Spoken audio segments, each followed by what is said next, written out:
بسم اللہ الرحمن الرحیم۔ السلام علیکم۔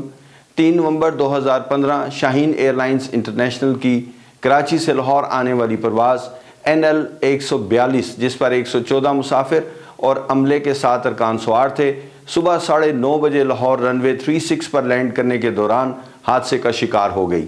رن وے سینٹر لائن کی بائیں جانب ہائی سپیڈ اور ہارڈ لینڈنگ کرتے ہوئے پہلے ہوائی جہاز کا بایاں لیفٹ مین وہیل ٹوٹ گیا اور جہاز رن وے پر اپنے بائیں ہاتھ کی طرف انجن پر رگڑ کھاتے ہوئے رن وے سے نیچے اتر گیا۔ اس دوران جب جہاز کا دایاں رائٹ وہیل رن وے کے الٹے ہاتھ کچی زمین پر ٹچ کیا تو ٹوٹ گیا۔ اب جہاز اپنے نوز وہیل یعنی سامنے والے وہیلز، دونوں انجنز اور دم پر رگڑ کھاتے ہوئے تقریباً 8000 فٹ گھسٹنے کے بعد کچی زمین پر رک گیا۔ الحمدللہ خوش قسمتی سے اس حادثے میں تمام افراد محفوظ رہے، صرف 10 لوگوں کو معمولی چوٹیں آئیں۔ پرواز ٹیک آف کرنے سے پہلے سے آخر تک پائلٹس نے جو کچھ کاکپٹ میں کیا وہ حیرت انگیز تھا۔ پائلٹس کا انتہائی غیر ذمہ دارانہ رویہ، جہاز کی مینٹیننس کا نہ ہونا، متعین سٹینڈرڈ طریقہ کار پر عمل نہ کرنا اور ایئر لائن کی سٹینڈرڈ آپریٹنگ پروسیجرز پر عمل کروانے میں ناکامی اس حادثے کا باعث بنی۔ ابھی میں آپ کو کاکپٹ میں ہونے والے واقعات بتاؤں گا تو آپ کانوں کو ہاتھ لگائیں گے۔ دونوں پائلٹس کراچی ایئرپورٹ پر شاہین آپریشنز میں فلائٹ بریفنگ کے لیے لیٹ پہنچے اور ایک مختصر نامکمل بریفنگ کی۔ کیپٹن نے 3 اہم چیزوں کو نظر انداز کیا: لاہور کا موسم اور ویزیبلٹی، یعنی نظر آنے کی حد کیا تھی۔ دوسرا، اگر لاہور لینڈ نہ کر سکے تو کس ایئرپورٹ پر جائیں گے، وہاں کا موسم کیا ہوگا۔ اور تیسرا سب سے اہم نکتہ کہ اس وقت لاہور ایئرپورٹ پر رن وے 36 لیفٹ استعمال ہو رہا تھا، وہاں پر VOR-DME اپروچ ہو رہی تھی جو کہ نارمل ILS اپروچ سے ہٹ کر بہت کم استعمال ہونے والا طریقہ کار تھا اور بہت توجہ طلب تھا۔ دونوں پائلٹس نے آپس میں اس طریقہ کار کو ڈسکس نہیں کیا۔ لاہور لینڈنگ سے تقریباً 30 منٹ پہلے تک فلائٹ نارمل تھی۔ اس وقت پائلٹس نے لاہور کا موسم لیا تو نظر آنے کی حد یعنی ویزیبلٹی 1200 میٹر تھی، یعنی 1.2 کلومیٹر تھی، جو کہ VOR-DME اپروچ لینڈنگ طریقہ کار کے لیے مطلوبہ 1.6 کلومیٹر سے کم تھی۔ ایسے میں پائلٹس کو لینڈنگ کے اس طریقہ کار کی اصولاً کوشش ہی نہیں کرنی چاہیے تھی۔ لیکن جب لاہور ایئر ٹریفک کنٹرول نے ان سے پوچھا کہ وہ کون سی اپروچ یعنی لینڈنگ کا طریقہ کار استعمال کرنا چاہتے ہیں تو کیپٹن نے فرسٹ آفیسر کو کہا کہ لاہور ایئر ٹریفک کنٹرول کو بتائیں کہ ہم کمپیوٹر کی مدد سے RNAV اپروچ کرنا چاہتے ہیں۔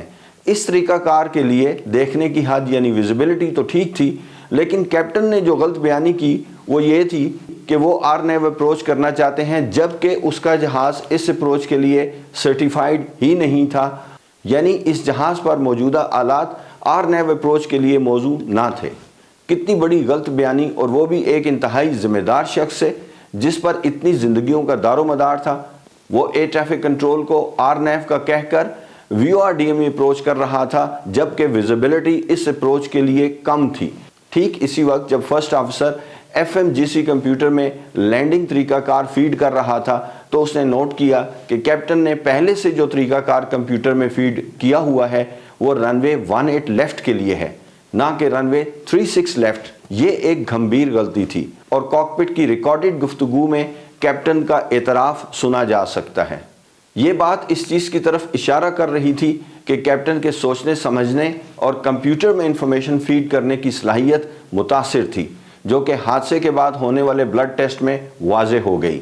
پائلٹ نشے میں دھت تھا، وہ اپنے کام پر فوکس نہیں کر پا رہا تھا۔ اس موقع پر فرسٹ آفیسر کی ہوئی ویزیبلٹی کی ایک اور کیلکولیشن جسے RVR رن وے ویژول رینج کہا جاتا ہے، یعنی رن وے کی سینٹر لائن پر کھڑے ہو کر کتنی دور تک رن وے کی لائٹس یا مارکنگ کو دیکھا جا سکتا ہے، وہ غلط تھی اور کیپٹن نشے میں ہونے کی وجہ سے اسے درست نہ کر پایا۔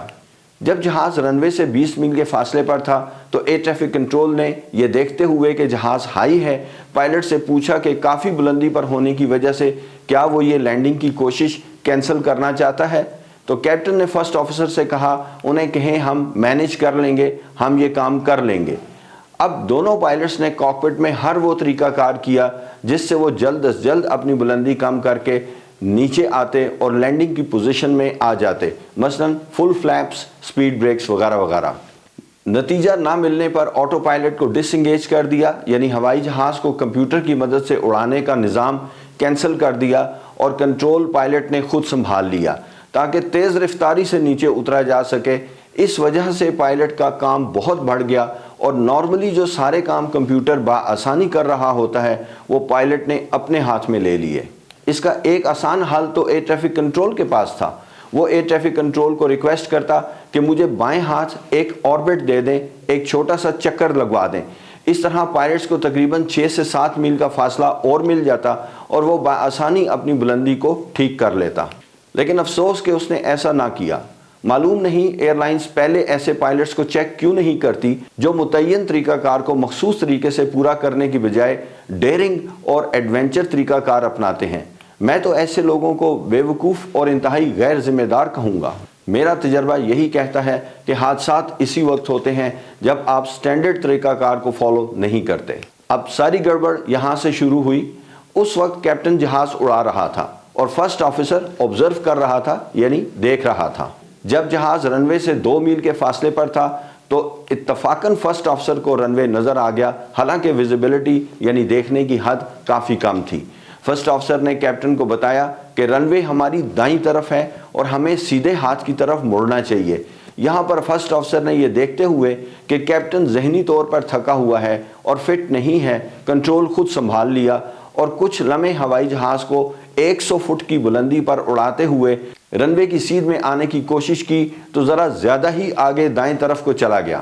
اس وقت دوبارہ الٹے ہاتھ پر مڑ کر رن وے کی سیدھ میں آنے کی ضرورت تھی۔ اس جگہ کیپٹن کو بھی رن وے نظر آ گیا تو اس نے کنٹرول فرسٹ آفیسر سے اپنے ہاتھ میں چھین لیا اور کوشش کی لیکن ناکام رہا۔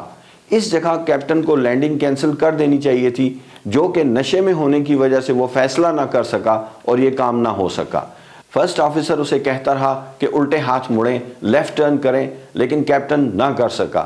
اس موقع پر فرسٹ آفیسر نے کیپٹن سے کنٹرول دوبارہ خود لے لیا، چھین لیا، اور اگرچہ کیپٹن نے اسے کنٹرول دے دیا لیکن بے خیالی میں تھروٹل پر پھر بھی ہاتھ رکھے رہا۔ کاکپٹ میں ہونے والی گفتگو میں فرسٹ آفیسر کو یہ چیخ کر کہتے ہوئے سنا جا سکتا ہے کہ آپ چھوڑیں چھوڑیں۔ یہ کرتے کرتے جہاز ہائی سپیڈ پر رن وے سینٹر لائن کے لیفٹ پر صرف ایک مین ویل پر ٹچ کر گیا۔ ہوائی جہاز کا سارا وزن اس الٹے ویل پر ہونے کی وجہ سے اور تیز رفتار اور ہارڈ لینڈنگ کی وجہ سے لگنے والے زوردار جھٹکے کی وجہ سے یہ ویل ٹوٹ گیا اور ہوائی جہاز رن وے کے بائیں جانب نکل کر الٹے ہاتھ حج فلائٹس کے کھڑے ہونے والی جگہ کے قریب جاتے ہوئے کچی زمین پر اتر گیا۔ کچی زمین کی وجہ سے ہوائی جہاز کا دایاں ویل بھی ٹوٹ گیا اور ہوائی جہاز اپنے نوز ویل یعنی سامنے والے ویل، دونوں انجنز اور جہاز کی دم پر گھسٹتا ہوا تقریباً 8000 فٹ کے بعد رک گیا۔ اس ٹچ ڈاؤن کے دوران پائلٹس کی کوئی آواز نہ سنائی دی اور چونکہ کیپٹن نے انجن بند کرنے اور ایمرجنسی میں مسافروں کو باہر نکلنے کا کوئی عمل شروع کرنے کی ہدایات نہیں دی تو فرسٹ آفیسر نے یہ کام بھی خود ہی کر لیا۔ الحمدللہ تمام مسافر اور عملے کے لوگ اس حادثے میں محفوظ رہے۔ پائلٹس کا بلڈ ٹیسٹ کے لیے سیمپل لیا گیا۔ دوسرے روز اس کی رپورٹ آنے پر کہ کیپٹن نشے میں تھا، لاہور پولیس نے کراچی میں کیپٹن کی رہائش گاہ سے اسے گرفتار کر لیا اور لاہور مقدمے کے لیے منتقل کر دیا۔ مجھے باوجود کوشش کے یہ پتہ نہیں چل سکا کہ کیپٹن کا کیا بنا۔ اگر آپ میں سے کسی کو اس کے بارے میں کوئی معلوم ہو، کوئی انفارمیشن ہو تو کمنٹس میں ضرور ہم سب کے ساتھ شیئر کیجئے۔ اگر آپ کو یہ ویڈیو پسند آئی ہو تو اسے لائک اور شیئر کیجئے اور میرے چینل کو ضرور سبسکرائب کیجئے۔ اللہ تعالیٰ آپ کو اپنی حفظ و امان میں رکھے، آپ کا سفر بخیر ہو۔ نیکسٹ ویڈیو تک کے لیے اجازت چاہتا ہوں۔ اللہ حافظ۔